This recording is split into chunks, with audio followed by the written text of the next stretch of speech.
Good evening, everyone.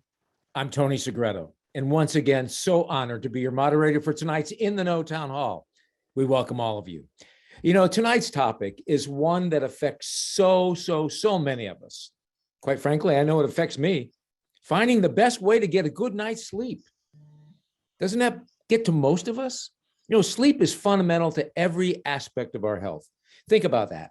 A good night's rest helps refuel the functions of the brain, the immune system, cardiovascular system, the memory, metabolism, and so much more.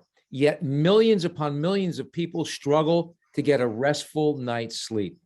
Sleep disorders from sleep apnea to insomnia are widespread and can be caused by a variety of factors, including lifestyle, mental, or physical health, or maybe even an existing disease. Well, tonight, our experts from UHealth, the University of Miami Health System, and the Miller School of Medicine are going to weigh in and answer your questions on breakthroughs in current research, promising treatments, and best practices to address sleep disorders. It's an incredible, and I underline that, incredible panel led by Dr. Naresh Punjabi. He is a world-renowned pulmonologist, professor of medicine, and the chief of the Division of Pulmonary Critical Care and Sleep Medicine at the Miller School. He's joined by an incredible team of sleep scientists, including Dr. Alejandro Chediak, an associate professor of medicine and the associate chief of clinical affairs. Dr. Douglas M. Wallace, associate professor of clinical neurology in the Division of Sleep Medicine in the Department of Neurology. Dr. Shireen Shafazan, professor of medicine and the director of the MD MPH programs, and Dr. Alejandro Abreu, associate professor of medicine and director of the Sleep Disorder Center and fellowship in sleep medicine. As you can see, it is truly a world-class group of experts in sleep science. What do we normally say when we have a group like this? Yes, they are the Mount Rushmore of sleep science. Now, before we get started, let's go over how you can participate in tonight's conversation. After Dr. Punjabi delivers his opening remarks, our panelists will answer the questions that you've submitted over the last few days. But you're also going to have the opportunity to submit questions during this program live tonight. For those of you who have been with us, you know the drill. For those of you who are new, you'll see at the bottom of your screen, there's a Q&A feature. That's where you will submit your questions. Now, keep in mind, every question submitted will be anonymous, and we promise we will get to as many of them as we possibly can. We expect a lot of questions tonight. We already have a lot that you sent in, so we're not going to waste any time. We're going to get underway. We have an hour to get this in. It is now my pleasure and honor to introduce to you Dr. Naresh Punjabi. And Dr. Punjabi, I cannot tell you how grateful and thankful we are that you are with us this evening. Thank you. Thank you for that very kind introduction, Tony. It is indeed my pleasure to be here this evening. I'm absolutely proud to be here with an extraordinary team of physicians, my colleagues, researchers, and healthcare workers that are collectively working in the Division of Pulmonary Critical Medicine and the Department of Neurology at the University of Miami. I'm absolutely eager, as I know my colleagues are here, to answer your questions and share advances that we're making in sleep medicine at the university itself. As you mentioned, sleep, or lack thereof, is an incredible problem for our social network at this point. It is debilitating for individuals and comes at a great health system cost. The effects of sleep loss and sleep disorders in general are associated with a wide range of negative benefits, conditions such as hypertension, diabetes, obesity, depression, heart attacks, all have been linked with insufficient sleep or sleep disorders. My colleagues on this panel are experts and innovators who recognize and understand and treat all of these disorders.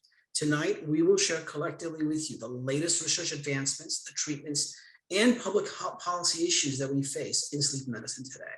As you mentioned, Dr. Chediak's experience in medical education, his leadership in health policy to advance sleep medicine, it will be an invaluable resource for this evening. I also have to mention that Dr. Chediak is a past president of the American Academy of Sleep Medicine. Dr. Wallace, an expert in neurology, will help us tackle questions on how neurological conditions disrupt normal sleep patterns and what the implications are of these conditions.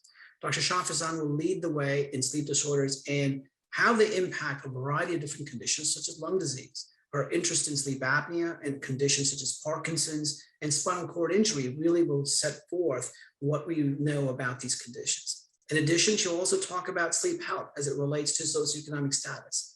It is very important to note that particularly in this area, these issues of social determinants are very critical. And Dr. Shafazan is an expert of that. Dr. Abreu's experience, wide range experience in sleep medicine, includes not just work with pediatric patients, but also running our state-of-the-art sleep laboratory, the only laboratory in South Florida that's been fully accredited, where we're advancing research literally on every sleep disorder. I'm confident with the panel that we put together, your questions will unearth a wealth of information and knowledge for this panel. We're excited, obviously, to be here to share what we know about sleep and its disorders. So, Tony, back to you. Why do we sleep and how much sleep do we need? Welcome. We welcome you this evening, sir. Thank you. Thanks, Tony. That's one of the fundamental questions and one of the ones that's perhaps most interesting and appropriate to answer early on. Look, it's no coincidence that all of us sleep and all animals sleep. So it has to have a basic biologic function. And we knew early on that there was some evidence of that from animal studies in rats. When you deprive a rat of REM sleep or dream sleep for several days in a row, several weeks in a row, you start seeing that the rats start to become hypermetabolic, they lose hair, they lose weight, and they eventually die earlier than they should. And extrapolating now to adults, we can't do those kind of experiments in adult humans, but what we have shown is that sleep takes this neuronal sludge, as I like to call it, that builds up as we're awake and cleans it out during the night and allows for smoother transition of neural information, improves memory, and improves behavior and well-being. So there's a lot of fundamental need for sleep. And the core amount of sleep that you need is different than what I need, probably. But generally, we think that most people need somewhere between 7 to 8.5 hours of sleep, not all at once, but within a 24-hour period. We know, for example, if we keep someone awake for 16 straight hours, right, they don't do quite as well as if we let them, we keep them awake for only, 14 hours or so. So the longer you're awake, the more we can show that there's some decrement in your performance beyond a certain number of hours, which means that you need a certain amount of sleep in order to perform at your top. Thank you, Dr. Chidiak. I think I was sleeping there when I tried to hit that unmute button. Dr. Punjabi, we welcome you back now. How does the amount of sleep influence common health conditions such as diabetes and high blood pressure? That's an extremely important question and has been a topic of research, particularly in the last 2 decades. I think it was about 1999 when a fundamental discovery was made that if you take normal individuals and you deprive them of sleep, let them sleep, let's say 4 hours, what we observed was that these individuals looked as though they had markers or features of diabetes. They are unable to metabolize sugar as readily as you would if you're sleeping under normal conditions. So that discovery almost 20 years ago opened the road to an amazing area of research where we now understand that insufficient sleep or not sleeping enough, sleeping less than what Dr. Chidiak said, that 7 to 8 hour zone, sleeping less than that really has a predisposition towards developing metabolic abnormalities, your ability to handle sugar, your resistance to insulin. All of these deteriorate if you are not getting enough sleep. We've also learned a lot about blood pressure. We now know from clinical studies and epidemiological studies that individuals that are sleeping habitually less than what that sort of normal amount of 7 to 8 hours is, these individuals are at higher risk for developing blood pressure in the long term. So collectively, I think the body of evidence is accumulating that suggests that insufficient sleep, and again, insufficient is relative. Some of us need on the 7 side, some of us more on the 8 or 9 side. Insufficient sleep, getting less than 6, getting less than 5 or even 4, may be actually risk factors for developing diabetes and high blood pressure. Independent of all other risk factors you may have, we all have some genetic predisposition to conditions, but adding sleep deprivation on top of that seems to be an important risk factor for these conditions. Dr. Punjabi, thank you. This is so fascinating. Dr. Wallace, we welcome you in. It's nice to have you with us, sir.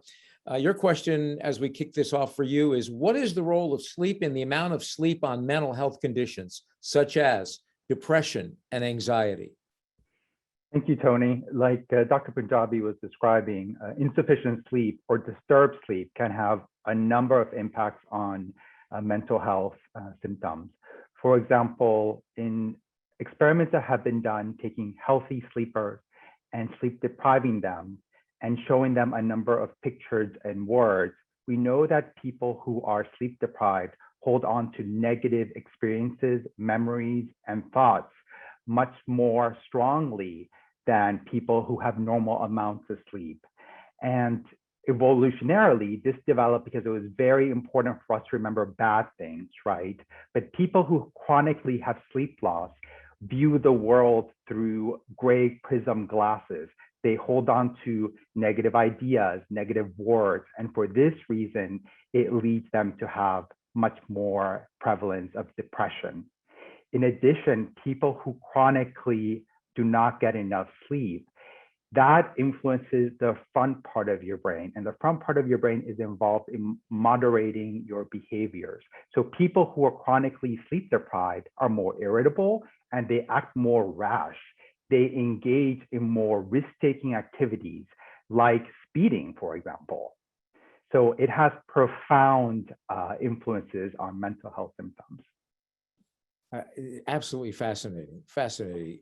Dr. Shavazan, we welcome you this evening. Does the amount of sleep influence cancer risk or its progression? That's a very good question and an interesting one because we're at the tip of the iceberg in terms of understanding the relationship between sleep, sleep quality, and cancer risk. There are several studies, probably only in the past few years, that suggest that perhaps there's an association between not sleeping enough, so again, less than 6 hours, in some cancers, like breast cancer, for example. But interestingly enough, sleeping too much, more than 9 hours, has also been associated with colorectal cancer. But then on the other hand, there's some studies that say, nope, this association does not exist. So I think right now, we definitely see a signal, but we have to do more research as to why sleep duration may have a link to cancer development and cancer risk. One of the other things that we know is shift workers. And in the studies, for example, in studies of nurses who would work night shifts, they seem to be an increased risk for breast cancer, at least in some of the studies that are being reported. Now, is it because they're not sleeping enough when they come off shift? Or is it because they are introduced to light at a particular time during their sleep cycle where they shouldn't be introduced to light, as in they should be sleeping, but they're awake because they're working? So these are fascinating questions that many scientists are working on to figure out that link. Thank you, Doctor. Dr. Brea, we welcome you, sir. So nice to see you. How is the quality of my sleep assessed in the sleep laboratory? So Tony, the question that we always get from our patients is, why do I need to come in? No? So why do I need to leave my house and sleep in the laboratory, which will be a different environment than what I'm measuring? What we have noticed over the years is that we can accurately determine how you sleep at night in the sleep laboratory. And what I like to tell my patients is, you're not coming to the sleep laboratory because you only believe that you may have sleep apnea. You come into our office and you see any of us in the office thinking about a variety of medical conditions. So when you come into the laboratory, we looked at electrodes are placed on you so we can look at your brain waves and we can determine how much deep sleep you have, how much dream sleep you're having, if you're moving in the middle of the night. We also monitor your heart rate and your EKG. So with the electrocardiogram monitoring, we're looking at abnormalities that you would not see in your physician's office during the daytime that can occur at nighttime and don't occur during the daytime. On top of that, many of our patients, they'll come in with movement disorders, abnormal behaviors, and they end up having nothing but seizures that only occur at night. And you are not aware that those seizures are happening. And then you have other problems like when we talk about REM behavior disorder, where patients are moving and trashing in the middle of the night, and they may be hurting their bed partners. So when you come to the laboratory, we're not just looking, are you breathing or not? We're looking, how are you breathing, how your oxygen is behaving. We're monitoring your movements. We're video recording you to see if there's anything abnormal. We're looking for sleep talking in the middle of the night. So it's a phenomenal experience when you come. And after you complete your test, you actually are amazed how much information we can actually obtain and provide you in the office visit.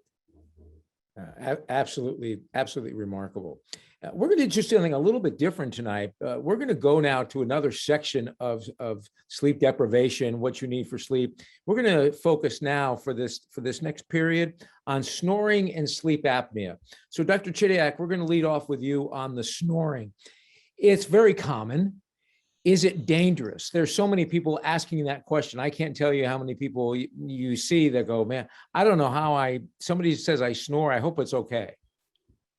Well, I think I see a pattern here, Tony. You're going by oldest age and then asking like the panelists who are younger.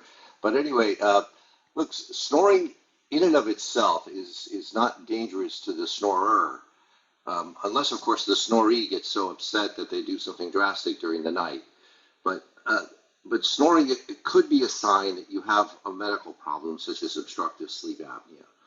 And snoring, depending on who you're bothering, can be a problem for more than one person. So if your snoring is so loud that it can be heard in a separate room, then you have issues with other people in your household. And then finally, there's a financial burden to snoring that people don't realize. And the financial burden is that sometimes, and this is true, I've seen this in my personal practice, is that a couple will go on a trip and they can't sleep in the same room because of the snoring, and they have to get 2 rooms. Or one of the two has to sleep in the bathroom, in the bathtub, and the other one in the bed. So, you get all sorts of peculiar social adaptations to snoring, but just the noise in and of itself is not necessarily dangerous, but it does herald that you may have, particularly if it's disruptive, that you may have a medical disorder such as obstructive sleep apnea, which is dangerous. That's great information. By the way, Dr. Chidiak, are you going to be here all week? Are you performing all week? I mean, this is good stuff here. This is really good stuff. Dr. Punjabi, we're going to welcome you back here. What is the role of sleep apnea in the development of chronic health conditions such as diabetes and high blood pressure? Yeah, again, critical question, something that has been on my radar for the last 20 years, and I've spent a good part of my career thinking about this question. At about the same time in the mid-1990s, when the relationship between sleep amount was being related to diabetes, high blood pressure, mood disorders, we also started recognizing that sleep apnea, again, a common condition, was associated with diabetes and high blood pressure. 20 years later, fast forward, I think we can conclusively say that studies have shown that those individuals that have moderate to severe sleep apnea have a higher risk, if untreated, have a higher risk for developing high blood pressure. That is unquestionable at this point. No one debates that. The association or the role of sleep apnea, because of the repetitive breathing pauses that occur during the night. Now there's also some good, strong evidence that that may be a risk factor for developing diabetes. So we, I think, have advanced substantially in the 2 decades that I've been focusing in this area, that I can say that sleep apnea, because of the oxygen deprivation, because of recurrent disruption of sleep, it can increase the risk for high blood pressure, diabetes, and many studies also show other conditions such as having a heart attack, stroke. So I think at this point in 2021, we can say that there is good evidence for these linkages. And therefore, I think there is value to getting yourself tested for sleep apnea to attenuate some of these risks, as we'll talk about later. Dr. Punjabi, thank you. Dr. Wallace, does sleep apnea increase the predisposition for mental health issues such as depression? Yeah, it certainly does. We know that the prevalence of depression is the prevalence of depression is higher among people who have obstructive sleep apnea. What's really very interesting is that some of the symptoms of sleep apnea and depression largely overlap. So, for example, both patient populations have daytime sleepiness, they have difficulty concentrating, it can affect their appetite, they can have fatigue, although those are shared symptoms. For this reason, it's very important that mental health providers screen patients presenting with depressive symptoms for obstructive sleep apnea. We also know that among patients who have depression, leaving the sleep apnea untreated sets them up for having more relapses of depression. Conversely, we also know that treatment of sleep apnea improves many of these depressive symptoms. So it's a very common comorbidity and extremely important. Thank you, Dr. Wallace. Dr. Shafazan, is there any role for sleep apnea in cancer risk? So again, another area where I think a lot more research is needed, but at least we have a little bit better understanding than we did about sleep duration in cancer. In that there are animal studies that support this association between a higher incidence of cancer in animals who have sleep apnea, at least artificially created sleep apnea. The thing about sleep apnea is, as Dr. Punjabi and others have mentioned, is that during sleep, there are these brief pauses in breathing. And when that happens, the oxygen level can dip. And with the oxygen level falling below a normal level, it sets up a whole inflammatory cascade. And it's thought that that inflammatory cascade, along with the fragmented sleep that occurs because of sleep apnea, may be actually increasing the activity of the cancer cells and setting up these cancer pathways that can contribute to the development of cancer.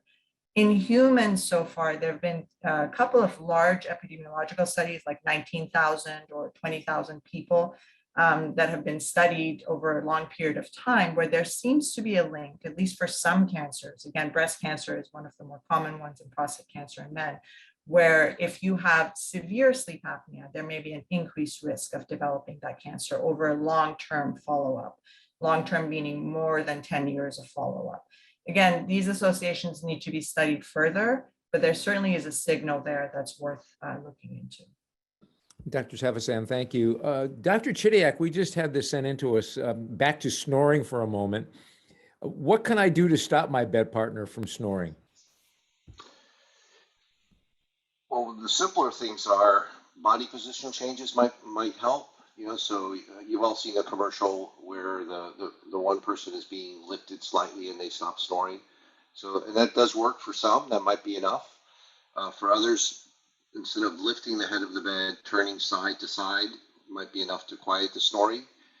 If that isn't sufficient to quiet the snoring, there are devices you can purchase to quiet the snoring. There are some that you wear during sleep that will advance your mandible and reduce snoring. Others that claim to open your nasal passageways a little bit to reduce snoring, although quite frankly, those in my experience don't work very well. And then there's a brand new device that's been recently approved by the FDA, which applies electromagnetic energy to the tongue and changes the tongue position and the tongue function during sleep. That seems to be helpful. And the beauty of that particular device is you wear it during daylight hours, and then you don't wear anything at all during sleep. So those are the kind of things that you can do. Now, if your bed partner is overweight, probably the best thing you can do for him or her is to encourage him or her to lose weight. That'll help with the snoring, and it'll just help with general health and well-being. Great advice. Dr. Chidiak, thank you. Dr. Abreu, what is the best test for sleep apnea, and can it be done at home? The best, the gold standard, it's always the sleep study in the laboratory. But when you focus on just plain sleep apnea and you're not looking at the overall sleep conditions, as we spoke earlier, a home sleep apnea test can be utilized on specific patients. So typically, healthy patients that have a very high likelihood of having sleep apnea would be a candidate to do a home sleep apnea test, which we have multiple equipments in the market today. What is very important is that after you perform your test, you actually follow with your primary physician, your family practitioner, or your sleep physician. Because one of the mistakes that people do is a lot of times they perform a home sleep apnea testing that is negative for obstructive sleep apnea. But that does not mean that they do not suffer from sleep apnea. So at that time, the idea is to go see your physician, you speak with a sleep professional, and then if needed, we go ahead and we order another sleep study in the laboratory to make sure that sleep apnea is not a problem. Now, on the other side, a home sleep apnea test is going to be looking just primarily for obstructive sleep apnea. Now, a lot of the patients that we have, they also suffer from insomnia. So when you add an insomnia to a home sleeping test, so the data tends to be a little bit skewed.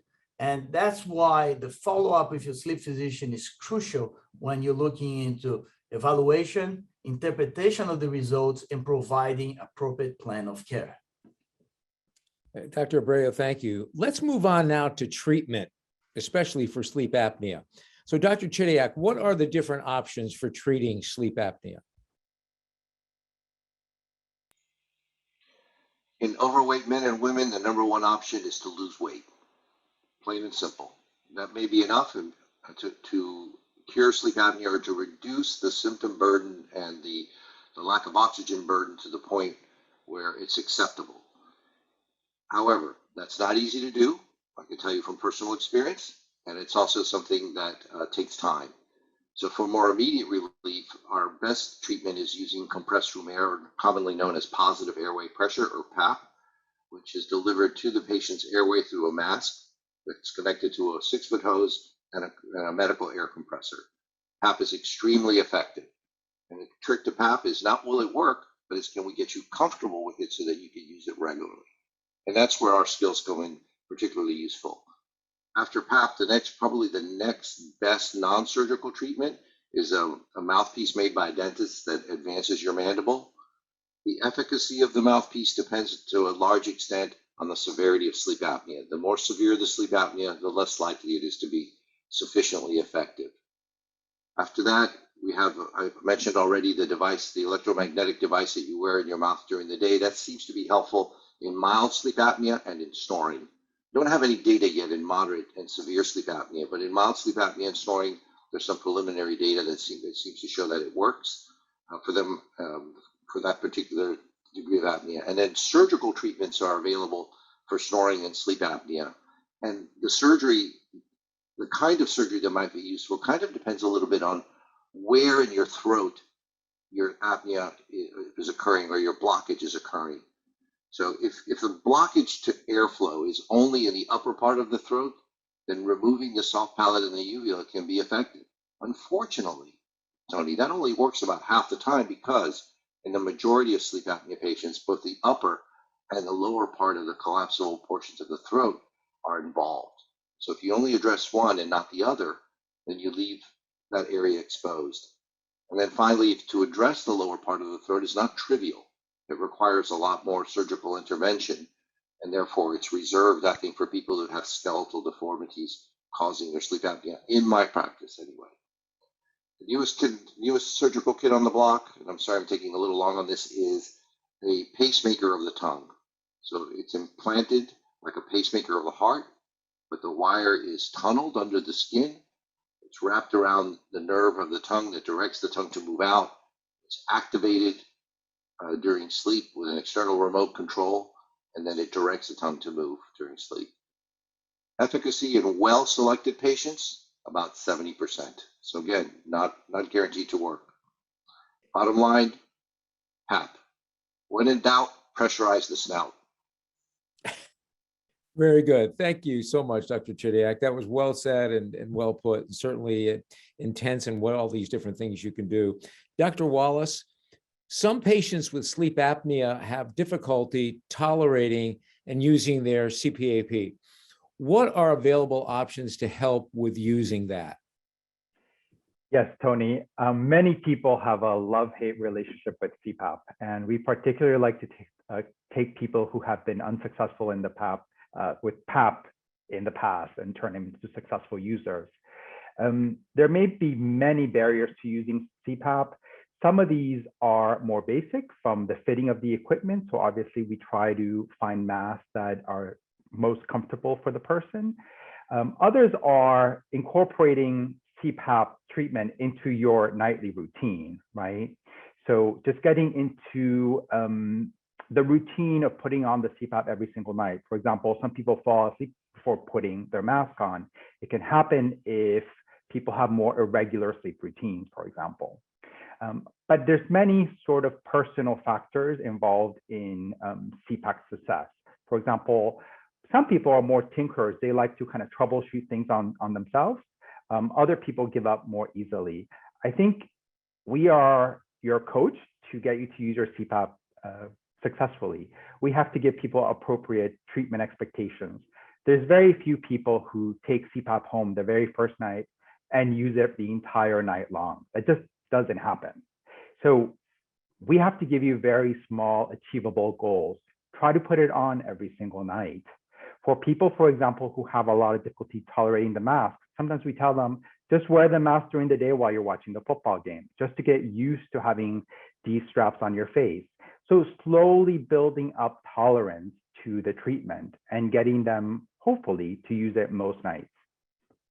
Great advice. Dr. Wallace, stay right here because we have another one for you. How effective is the Inspire device as compared to the CPAP machine? Right. The Inspire device is what Dr. Chadiak was talking about, the stimulator that basically syncs with your breathing and stimulates a 12th cranial nerve that gives the tongue some tone to prevent it from collapsing and causing the sleep apnea. As Dr. Chadiak was mentioning, it takes people who have not been able to use CPAP and turns them into regular users of the Inspire. Now, Inspire is just one brand name of this upper airway stimulation. There will be many other products available in the near future that will have less wires and that will be MRI compatible. So this is definitely a whole new battery of treatment options that are open to sleep apnea, and there will be more options in the very near future. So it's very exciting.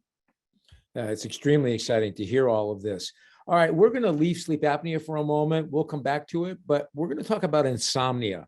And I know that impacts so many people. Dr. Chidiak, the question goes like this: should I buy a sleep tracking device and measure my sleep quality? Well, sleep tracking devices don't really measure sleep quality very well. That's part of the problem. So what they're calling deep sleep on a sleep tracking device, that has nothing to do with what we call deep sleep in the medical sleep science world. So I have a little problem with their nomenclature, and I would say no for insomniacs, because insomniacs tend to fixate on their problem, and that's part of the perpetuating factor of the insomnia itself. So the more you think about the fact that you're not sleeping and how much sleep you should be getting relative to how much sleep you think you're getting, the more insomnia you might have. So I would tell the insomniacs, no, that's probably not a good idea for you. Now, for others, I think sleep trackers are useful for patterns. There's some of us who are night owls, late to bed, late to rise. We can see that in sleep trackers. Others of us are larks, early to bed, early to rise, and we may be able to see that in that sleep pattern very well in a good, high quality sleep trackers. Now, having said that, there is a new generation of sleep trackers that are really sophisticated, that measure all sorts of things other than just movements and lights. They measure heart rate variability. They even measure oximetry during the night. And those might be very powerful to show you that you have a problem with oxygenation during the night, for example, or the variability of your heart rate during the night. So right now, I think that for the general insomnia population, it's probably not a good idea to measure their sleep and to try to estimate what it is based on the sleep tracker. But more to come as technology improves. Absolutely, Dr. Chidiak, thank you. Dr. Pujabi, we just had this sent in to us, and it goes like this. I have a problem sleeping. What are safe meds that I can take? Yeah, there are a variety of medications that are available from a prescription standpoint that we can use. Typically, we would like to avoid the use of medications in the long term. There are individuals that develop difficulty with falling asleep, and we can use medications. And again, there's a vast variety of them to use. Most of these medications are relatively safe. Of course, any medication has side effects, and we have to be cognizant of that and work individually with the patient, depending on age and other factors that may be associated with a higher risk of side effects. Medications are also available over the counter. Benadryl or Unison combinations, for example, are available. These medications generally are safe and therefore they're available on the counter, but long-term use of these medications, whether they're over the counter or even prescription medications, would be something that we try to avoid or minimize best we can, because difficulty falling asleep can be addressed with other approaches. One such approach for individuals that suffer from insomnia is cognitive behavioral therapy, for example. So medications that are available, generally safe by prescription, should be actually followed by a sleep physician and minimized at best from a standpoint of use. Dr. Punjami, stay right there because we're getting a lot of questions about melatonin Is it safe and does it work? It is safe. It does work for some, and depending on what you're using it for. Melatonin can be useful, and it is effective in treating individuals that may have jet lag issues. If you're traveling from one area to the other and you want to try to, get your clock back in the rhythm. It can be also helpful for individuals that may have a rhythm disorder. Melatonin also can help some individuals that have difficulty falling asleep. So there is a little bit of variety of effects. It is useful, and we do use it in everyday clinical practice. Dr. Punjabi, thank you. Dr. Abreu, this was just sent to us. What are some healthy sleeping positions? Healthy sleeping positions. So what we do know, if you're looking into obstructive sleep apnea by itself, we do know that when you sleep on your back facing upwards, so you tend to snore more and there's more airway collapse. So that's part number one. So now the problem is, what I usually tell my patients is you sleep the way that you like. So if you have sleep apnea, yes, try to avoid sleeping on your back until you optimally treat it. If you like to elevate the head of the bed a little bit, I'm okay with that. So if you have back pain and sleeping on your back is uncomfortable, you like to sleep on your side, I'm okay. Now, it's all about what you feel. So if you have right shoulder pain, and I'm going to ask you to sleep on your side and be hurting the whole night because sleeping on your back is not good. No, it's what you like, what excites you to sleep well at night, and how well you're going to sleep on a particular position more than anything else. Now, if you do have sleep apnea, we like patients that are untreated to sleep on their side or on their belly down because it's a little bit safe until treatment is instituted. The mistake that people do is a lot of our patients come to our office and say, Dr. Abreu, I'm having problems using my CPAP, like Dr. Wallace was mentioning, and I can't use it because they told me I have to sleep on my back. No, you don't. So you can sleep belly down with your CPAP because some people like that particular position. Some people can sleep on their side. So it's all about training and teaching the patients, if they're using a modality of treatment for sleep apnea, how to do it. Now, Tony, more important than that is that the other panelists were talking about other modalities of treatment for sleep apnea, like the Inspire, mandibular advancement, and all of that.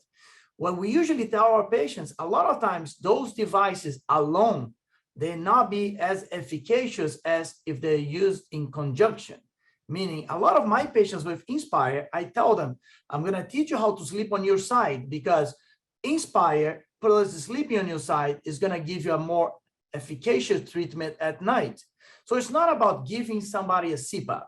What we all agree on, we're treating you, whether it's going to be with a CPAP, that's a gold standard, whether it's going to be an Inspire, surgical management, whether it's going to be an Excite OSA, whether it's going to be a mandibular appliance, we don't care. Our goal is to make sure that you sleep better and we adjust to your personality because sleep is nowadays individualized medicine to the T. That's what we're here for.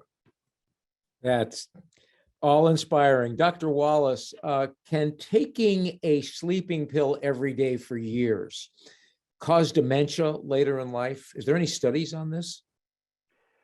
Well, that's a little bit of a complicated question because we do know that chronic sleep loss and chronic sleep insufficiency and sleep disorders itself are a risk factor for development of dementias later on in life. The other thing is that many studies that have looked at this had not appropriately adjusted for many other confounders that could explain that association. For example, people who have more medical and psychiatric issues have a greater prevalence of insomnia over the long run. So there have been some studies that have shown that chronic use of sleeping pills, particularly older sleeping pills like benzodiazepines and even some of the new ones like Ambien, taking those for 10 to 20 years can have an increased association with mortality, but we're not really sure why. So for that reason, we always try to avoid using sleeping pills and we try to use more behavioral approaches to insomnia. Yeah, I totally get that, Dr. Wallace. It makes perfect sense. Dr. Shafazan, is CBD integrated with melatonin a good aid for sleeping for those on chemotherapy? So it's funny, everything that I'm saying is there's very little evidence for it. There's very little evidence for it. More research is needed. But the reality is, overall, I think from this panel's discussion up to this point in insomnia, regardless of whether or not it's because of cancer or cancer therapy or not, the best treatment for insomnia is this cognitive behavioral therapy for insomnia that we mentioned. So the behavioral stress reduction techniques, biofeedback techniques, what we call sleep hygiene, which is awareness of your sleep surroundings, and minimizing interruptions in cold and warm environments, light in the environment, all those techniques that a professional can teach someone is far more effective for the treatment of insomnia, whether it's from cancer or not. Now, there are definitely anecdotal evidence out there, if you want to call it evidence, where the use of CBD has been helpful, both in terms of pain control for some cancer patients and also in terms of their sleep. But when you look at the scientific literature right now, unfortunately, I can't strongly say that the use of CBD or CBD oils is going to be effective in helping someone with cancer and insomnia. And the one thing that I would recommend is that someone who's undergoing chemotherapy, there's obviously a variety of reasons why they're going to have a hard time falling asleep. Clearly, worry and anxiety over the cancer itself, pain that they may be experiencing because either of the side effects of the medications or the cancer itself. And these factors are things that need to be discussed with the oncologist and if necessary, referred on to a sleep professional or a psychologist so that they can find different ways to deal with all the factors that interfere with sleep quality in the cancer setting and not just focus on perhaps masking a more important underlying event by using CBD. Thank you, Doctor. Dr. Punjami, this was just sent to us. How significant is teeth grinding while sleeping? Yeah, it is an important issue. There are some of us that are affected by this. Teeth grinding can actually disrupt sleep and can not just have impact on sleep itself, but the teeth itself. Chronic sleep grinding or teeth grinding that continues on for years can actually damage the teeth itself. So if anyone in your family or you yourself suffer from teeth grinding, it is relevant for you to seek out help. We can actually diagnose the disorder. It's called bruxism. And we can institute appropriate therapy from the standpoint of minimizing the wear on the teeth itself and improving your sleep quality. So it is a very clinically important problem that should be taken care of. Yeah, I bet it is. All right, Dr. Punjami, we're going to keep you here because now we're going to go as we wind down tonight. We still have about 17, 18 minutes left on research, education, and future. So the question here is, what sleep-related research activities is the University of Miami currently involved with? Yeah, exciting work all across the board at the institution. I can just go across every single member of this panel and tell you they're involved in some amazing things. I have the pleasure of working with Dr. Abreu on a very important trial that we're doing. Treating mild sleep apnea with a type of device that Dr. Chidiak mentioned about stimulating the tongue in the daytime for a very short period of time. I'm working with Dr. Shafazan on issues related to social determinants of health and sleep in our community and how to improve whether our community can, those that have sleep apnea in the community but don't have the resources, how can we help them improve their usage of CPAP? With Dr. Wallace, we're working on understanding the effects of HIV infection in sleep in men and women. With Dr. Chidiak, we're looking at also a variety of different things, particularly working alongside with me in some of my projects on sleep apnea and diabetes. So no matter where I look, we have some amazing stuff going on in the institution. In every division and every department, we are absolutely growing, and it is an extremely exciting time to be here at sleep research at University of Miami. As a layman, just hearing that is exciting. So thank you, Dr. Punjami. Dr. Wallace, we're going to go to you now. What are the most exciting recent advancements in our understanding of the neurological basis of sleep? Thanks, Tony. Yeah, probably one of the most exciting discoveries in recent years has been the discovery of something called the glymphatic system in the central nervous system. This was originally described in animals, and the glymphatic system is essentially like a filtering system that occurs in the brain. And this is performed by astroglia, which are supporting cells to nerve cells. And specifically, the glymphatic system is active while we sleep. So this was basically the key discovery that linked how poor sleep is linked to dementia. Because if you don't get sufficient sleep or the right kind of sleep, that lymphatic system function, which essentially filters metabolic waste from the brain, cannot occur. And this has been associated with a buildup of plaques in the brain. So this is the connection between poor sleep and links to Alzheimer's disease and other sorts of neurodegenerative diseases. So this means that sleep is a modifiable risk factor for future development of neurodegenerative diseases like Alzheimer's disease. So these studies are now ongoing to see if we can intervene in the community via improving sleep to prevent or delay the onset of neurodegenerative diseases. It's just fascinating, absolutely fascinating. Dr. Chidiak, we just had this sent in. No profession has a worse reputation than medicine for the way trainees sleep. Is this significant, and is it being addressed? Yes and yes. So it's significant because we know that medical errors occur, not just in trainees, but in the faculty and also in private practice in our attendings as a result of sleep loss. And it's a sleep loss that's really volitional. It's not even a disorder per se, because it's something that we're doing to ourselves as a function of our jobs. We're trying to address that systematically throughout the country. In 2006, I think the Institute of Medicine came out with a report on sleep and fatigue in house officers and made some recommendations on how it should be modified. That's a document that document itself is not, but the policy that came out of that document is being continuously reviewed and addressed to give us guidelines on how to best service our young trainees and eventually, I think, ourselves, because this is a problem that extends beyond just the medical house officers. We have to look at our nurses, we have to look at our allied health personnel at night, our transport people, and then, of course, our physicians. Thank you, Dr. Chidiak. Dr. Abreu, how is the University of Miami involved in the training of sleep physicians? So Tony, currently, we're the only center in South Florida that's actually training sleep physicians, a new generation of sleep doctors. Currently, we have 3 trainees on a regular year. We have positions for 4 trainees, but everything, as you know, is based on funding. So currently, we're training 3 physicians, a 1-year training. And the idea is that we create the new generation of sleep physicians, not just for South Florida, but for the United States and for the world. I'm a classic example. Dr. Chidiak trained me around 17 years ago, and here I am, running the sleep fellowship and being member of multiple societies and trying to shape and model the new generation of sleep physicians for the future.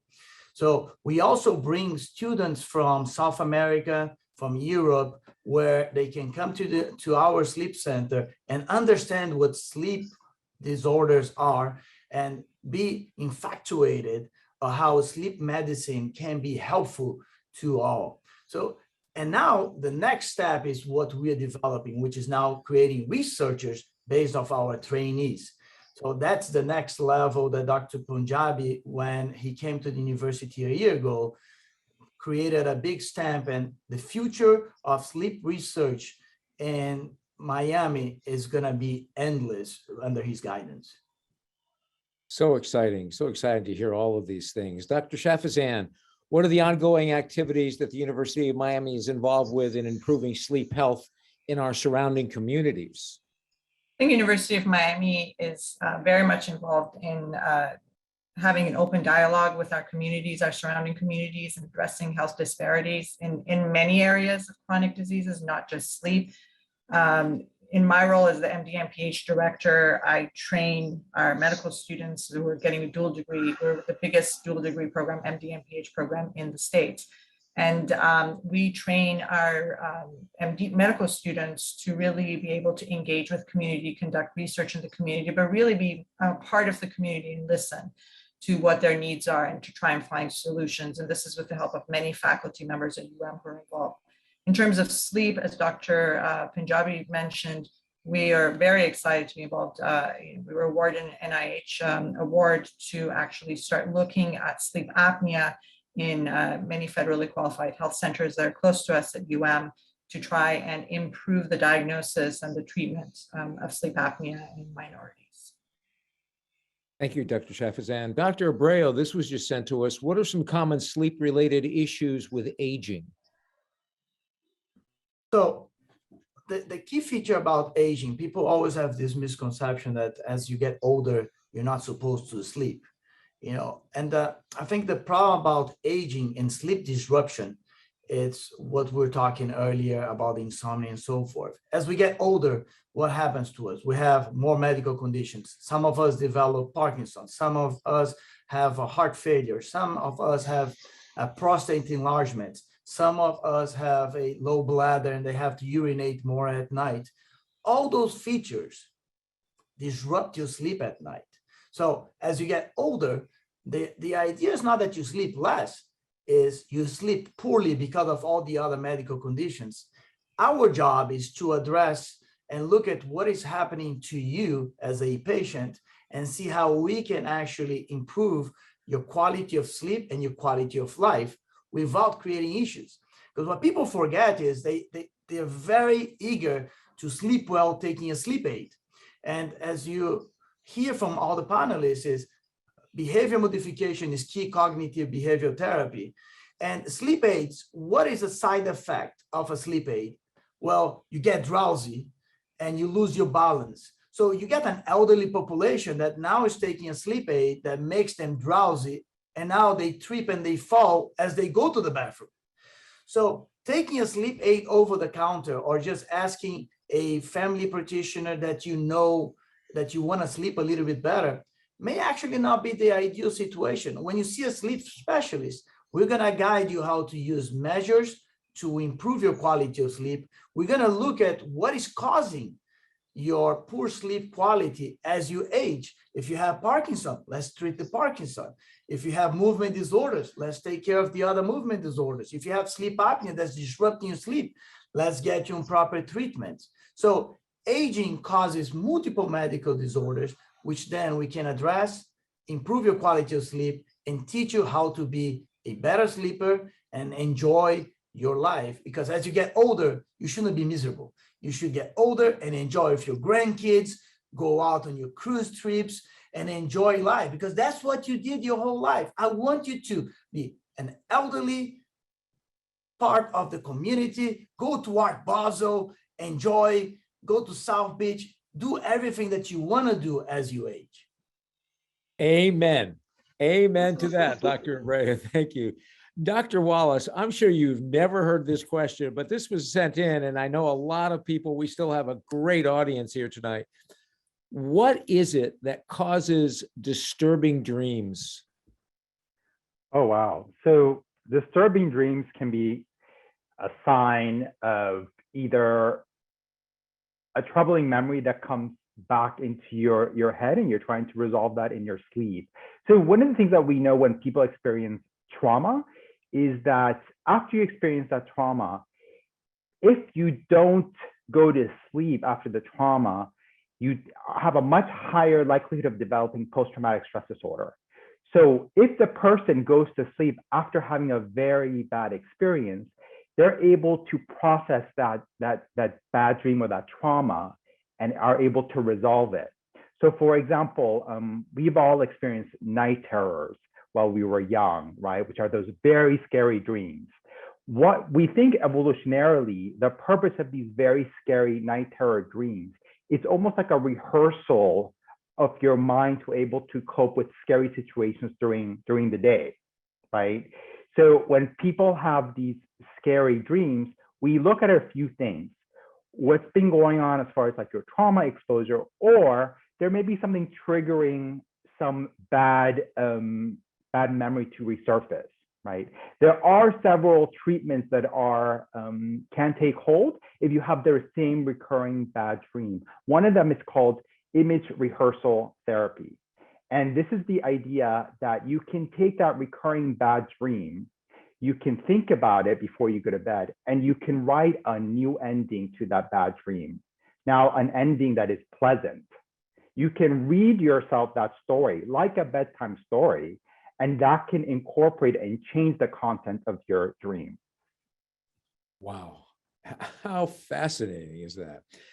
Dr. Punjami, this is going to be our last question of the evening. It was just sent in, and it's the one that we've had a lot come in tonight actually on this. How can I get into the sleep clinic? Yeah, while we are expanding as much as we can our practices, our sleep clinic services are available. Yes, at times you may have difficulty, but we are here to help. We are willing to the best of our ability to get you into the clinic as fast as we can. So a simple phone call to our sleep center will get you expedited into our clinic. And again, our hope is to continue growing with more practitioners so we can meet the needs of our local community. Thank you, doctor. And before we leave tonight, we would love to hear some final comments. This really has been fascinating. And if I can throw a bonus question in here, just personally, we have still a lot of people watching. What can all of us do tonight that we can work on to try and get a good night's sleep? Well, maybe I'll take a shot at that, and maybe the others can too. Maybe turn the phone off would be the first thing. Let's get some, we call it sleep hygiene. Behaviors that we adopt can be actually maladaptive at times to our sleep. So having a routine, regular sleep habits, and avoiding using that darn phone, maybe one of the first steps which we can do to improve our sleep quality and get to sleep a little sooner. So I'm going to add to that if you don't mind. So my thing that I always say to my patients, also part of sleep hygiene, is that 1 hour before your bedtime, let's say bedtime is 11, that 10 to 11, and I myself don't follow this rule all the time, and I should, is your wind down time. Just as for children, when we have those routines and we say that you have this period where you need to relax and wind down, I think as adults, and especially the busier our lives get, the more important this becomes, you should really pay attention. That 10 to 11 time should not be a time to be answering emails and texts and watching an exciting adventure movie or getting all upset and angry at family members for X, Y, or Z. But that time really should be the wind down time and the relaxing time, because that allows you to get into a good night's sleep. And Tony, from my perspective, I'm going to spin this around to the other part of the sleep, to not the beginning, but the end. Because the first light of the day sets your circadian pacemaker for when sleep is going to occur at night. So I've often told, and I tell my patients, if there's only one thing that you can do, only one thing that you remember to help with your sleep pattern, is that pick a time to get up in the morning every single day at the same time. Don't change that time, even if you slept badly the night before. And get a walk out in bright light if you can for 20 to 40 minutes, because that sets your internal clock pacemaker that's saying this is the start of my day. And so that pacemaker then knows this will be the end of my day here. And it helps you set the pattern for the rest of the day. Thank you, guys. Dr. Abreu, real quick, we just had this sent in. We want to get this in real quick because we've had a number of questions on this. What can I do with if I have restless leg syndrome? There's multiple things that you can do. So rule number one, you look for your causes, because restless leg syndrome is not that you just move at night. That's a misconception that people have. So rule number one for restless leg syndrome, you have this urge to move when you are quiet, typically in bed at nighttime, but it can happen during the day as well, and improve with movement. So one of the things that you can do is movement improves restless leg syndrome. Now, some people do warm bath therapy prior to going to bed. But what people do forget is what are the main causes of restless leg? Because I can treat the disease, but if I don't treat what's causing the disease, I lost the battle.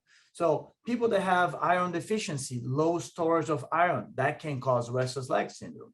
Medication can cause, particularly antidepressants. Medications that people love to take to sleep, like Benadryl, can actually cause restless leg. So a lot of our patients come to the office and say, oh, I can't sleep at night. Well, I can't sleep at night because my legs will bother me. Now they take a Benadryl, and then they take another Benadryl, and they take another Benadryl, and the symptoms tend to get worse. Now, renal insufficiency, it's another reason that you can develop a restless leg syndrome. Neuropathies can cause that. Poorly treated diabetes mellitus can also cause that. So Yes, there are modalities that we use. Medications can be given like dopaminergic agents that can improve restless leg. Gabapentin can also be utilized for treatment of restless leg. In some particular cases, we may even have to resort to opioids as treatment for restless leg. But the idea is what is causing the restless leg and how can we actually treat the condition that is triggering the disease. Punjabi, we are really close to the end here. Any final thoughts? Yeah, thank you, Tony. It was a pleasure having you moderate this important event. Sleep disorders affect so many in our community, and I want to thank all of our viewers. Your attendance at this is very critical. Your questions are, of course, very important. Look, sleep is a fundamental function that is vital to our health and wellness. It connects every aspect of a biological function. Our physicians at U of M and researchers here are absolutely committed to advancing sleep health in our community at all fronts. We are driven, and this is our academic mission, to find treatments, understand disease processes, and the cures that may make difference for our patients. What you heard tonight from all of us reflects innovation, our passion, and our commitment to really improve sleep health with the hope of ultimately eradicating, minimizing any of the burden that sleep disorders cause on our communities. Of course, our physicians couldn't do this without you. We appreciate your interest. We appreciate your continued support. I do want to mention that philanthropy ensures that we continue to push breakthrough science, develop new approaches, understand disease processes, get the best treatment options out there, and support our physician scientists at the University of Miami. Our patients inspire us to go above and beyond and find neat solutions that have previously not been described that will make difference in our patients' lives. So I want to thank all of you for joining us tonight. I want to thank the panelists for making this an extremely exciting event for us tonight. Dr. Punjabi, thank you. And Doctors Chidiak, Abreu, Shafazan, and Wallace, thank you as well. Wow, this hour has absolutely flown by. And a special thank you again to all of our incredible team of doctors who joined us tonight, who all have this passion, this true passion to help all of us who struggle with sleep. I hope all of you, I know I did, feel like after hearing our experts, I actually can't wait to try and get a good night's sleep tonight. I'm going to try and do all those things. Yes, Dr. Chidiak, absolutely. And I'd love to put into practice what we heard tonight. It has been remarkable. And again, I say it every week, but how blessed are we to have all of these doctors right here at the University of Miami. Please remember that a full recording of this program will be posted online. Look for the link in the coming days. And in a moment, you're also going to see a survey about tonight's town hall on your screen. Trust me, it doesn't even take a minute to fill out, but what it will do, your feedback helps us understand your interest and helps improve our program. As always, we wish you and your family good health. It's the holiday season. We wish you a blessed, blessed holiday. And remember, it is always about the you. Good night, everyone. Sleep well. Night. Good night. Happy dreams.